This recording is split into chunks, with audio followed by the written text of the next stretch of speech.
Hi Sai beauty part 2 அதாவது தையல்ன்ற part 2 video.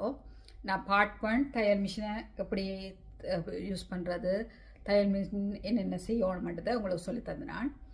மற்றது இப்போ நீங்கள் இப்போ தையல் மிஷினுக்கு அடுத்தது எங்களுக்கு இப்போ தைக்கிறதுக்கு என்னென்ன திங்ஸ் தேவை அதைத்தான் நான் உங்களுக்கு சொல்ல போகிறேன். இப்போ நான் இதில் திங்ஸ்கள் வச்சுக்கிறேன். மெயினாக எங்களுக்கு நூல் தேவை. நீங்கள் கலர் எனி கலர் நூல்கள் வச்சுருக்கலாம், மெயினாக வேண்டி வச்சுருங்க. மற்றது இதை நூலை கட் பண்ணுறதுக்கு இது பிளேட். இந்த பிளேட் வந்து நாங்கள் இப்போ ரோங்க தைச்சிட்டோம் தையல் அவுக்கிறதுக்கும் யூஸ் பண்ணலாம். நான் பிறகு அடுத்தடுத்த வீடியோக்குள்ளே உங்களுக்கு சொல்கிறேன். மற்றது இது பொபின், உங்களுக்கு அந்த நூலை சுற்றிட்டு போட்டுட்டு அப்புறம் டிஃப்ரெண்ட் இப்போ ஒரு நூல் முடிஞ்சால் அடுத்த நூல் போடக்கூடியது. நான் கலரை டிஃப்ரெண்ட் நூல் சுற்றி வச்சுருக்கிறேன். இப்படி வேண்டி வச்சுருங்க. அல்லது உங்களுக்கு ஆல்ரெடி இப்போ நீங்கள் நியூ மிஷின் வாங்கினீங்கன்னா அதோடைய ஒரு 3 பொபின் வரும், அப்போ பிரச்சனை இல்லை. மற்றது முறிஞ்சால் மாற்றுறதுக்கு தையல் மிஷின் ஊசி வேண்டி வச்சுருங்க, அது மெயினாக தேவை.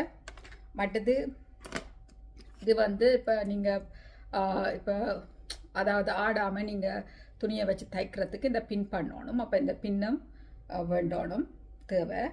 மற்றது இது வந்து நீங்கள் சென்டிமீட்டர்கள் அளந்து இதுன்றதுக்கு இந்த டேப் வந்து நீங்கள் வேண்டி வச்சுருக்கணும்.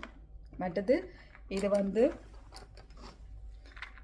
வந்து நாங்கள் அதை கீறுறது, இப்போ எத்தனை சென்டிமீட்டர் ஆம் கட் மற்றது ஷோல்டர் எல்லாத்தையும் கீறுறதுக்கு இப்படி நீங்கள் இந்த ஷோக் கட்டி மாதிரி வேண்டி வச்சுருக்கோம், இதுவும் வேணுங்க.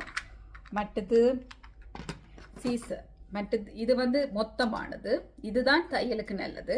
இப்படி மெல்லிஸு நீங்கள் உங்கள்கிட்ட இப்போ இது இல்லையன்னு சொன்னால் யூஸ் பண்ணலாம். ஆனால் இது வந்து நல்ல வடிவாக கட் பண்ணும், துணியை நல்ல வடிவாக கட் பண்ணும். இது வந்து வேர்ல்மார்ட்டில் $20 அப்படி நீங்கள் வாங்கலாம், அல்லது நீங்கள் கனடியன் டயர் எங்கேயாவது நீங்கள் வாங்கலாம். மற்றது இது வந்து இப்போ நீங்கள் சம்டைம் ரோங்க தைச்சிட்டிங்க, அதை கலட்டோன்மெண்டா நீங்கள் இதாலேயே நீங்கள் கலட்டலாம், இந்த பிளேட் மாதிரி. நான் பிறகு தைக்க உங்களுக்கு சொல்லித்தரேன். மற்றது ரூலர், இப்போ நீங்கள் வந்து கீறுறதுக்கு ரூலர் வேணும். மற்றது டிஃப்ரெண்ட் ஷேப், இப்போ இப்படி இது வந்து ஆம் ரவுண்ட் கீறுறதுக்கு இப்படி டிஃப்ரெண்ட் ஷேப்புகளும் நீங்கள் வேண்டி வச்சிங்கன்னா உங்களுக்கு அதாவது அந்த என்னது கீறுறதுக்கு உங்களுக்கு அளவெடுத்து கீறுறதுக்கெல்லாம் நல்ல ஈஸியாக இருக்கும்.